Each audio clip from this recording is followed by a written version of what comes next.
Hi. So today I'm going to be talking about the Berlin Conference of 1884 to 1885.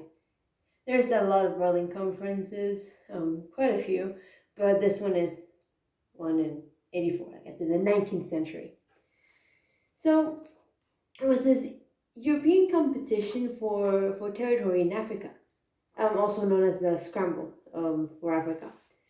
Well, in the early, not in the early, in the late 1870s and early 1880s, European powers like most prominently Britain, France, Germany, they wanted resources for their booming industrial sectors and expansion of a potential market.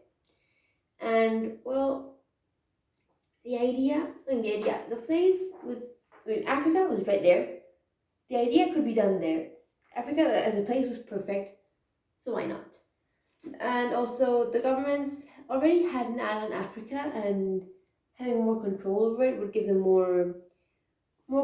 would expand and secure their commercial interests. Well, they they sent scouts to the continent to secure treaties from indigenous people and the representatives. And then King Leopold II of Belgium, he was really ambitious and wanted to increase his personal wealth because we all love a narcissist. And not narcissist, but you know what I mean. Like he wanted to increase his own wealth. He was very, what's the word? Greedy. Yeah, greedy. That's the word. Um, and he wanted African territory, and he even hired agents to lay claim to vast tracts of land in Central Africa. Then German Chancellor Otto von Bismarck, he wasn't really interested per se, but he did stake his claims to African land. So, well, like I said, this scramble for Africa was a conflict among European powers. Well, there were quite several ones, I'm going to mention a few, between the British and the French in West Africa, Egypt, the Portuguese, and the British in East Africa, the French and Belgium in Central Africa. Everyone was fighting for territories, and note how I haven't mentioned a single African country until this point because no African countries were consulted in this conference. It was all for European powers. And this rivalry between Great Britain and France, because we all know how great England and Britain and France get along. Well, Bismarck had to intervene and had to step and said, "Hey guys, enough." No. Well, okay, Great Britain, France, Germany, Portugal, and Belgium, they all negotiated their claims to European territory, and their claims were then formalized and mapped. That's why Africa can have square borders because the European powers just decided, hey, let's draw lines where we want everything to be without consulting people living there.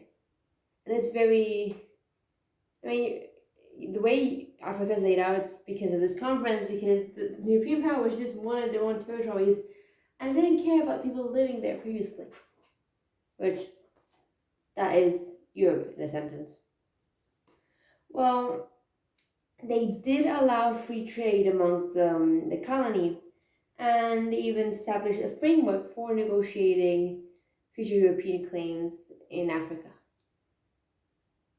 which would go on to cause later conflicts, but hey, that's not the subject at hand. Well, like I said, the people of Africa did not have any say in the partitioning of lands. Note how I haven't mentioned a single country, a single African country. None were mentioned. None were present in the negotiations in the actual Berlin conference, but also no one consulted when drawing the lines. So like drawing the borders, because well, the territories were split really arbitrarily. Like it's just what the Europeans wanted. That's it. And you have to note how uh, this Berlin conference did not exactly initiate Europe's colonization of Africa, but it did legitimize and formalize the process. And all European powers, they thought, hey, if Britain, France, Germany, they're all fighting for territory, that must mean it's good. So there was more and more interest in Africa, more and more competition. So yeah, Africa became not a battleground, but a playing field of sorts. But for the European powers, people there were not really consulted. They were just set aside, looked over, however you want to call it. They were ignored by the European powers because they just wanted their own, to increase their own wealth for their own countries, their industry. I mean, the Industrial Revolution was happening at this point. In England, the Victorian era was going on. What can I say? People were just really focused on how much money they could bring into the country. So yeah. And that's pretty much it. I mean, it's quite a small piece of history, but quite a significant one at that, because it really shaped European interest in Africa and Africa's physical separations, I guess. Geopolitical rather than physical. So yeah, that's pretty much it. I'm not going to say anything else. So yeah, I hope you enjoyed it, and thank you for watching. Bye.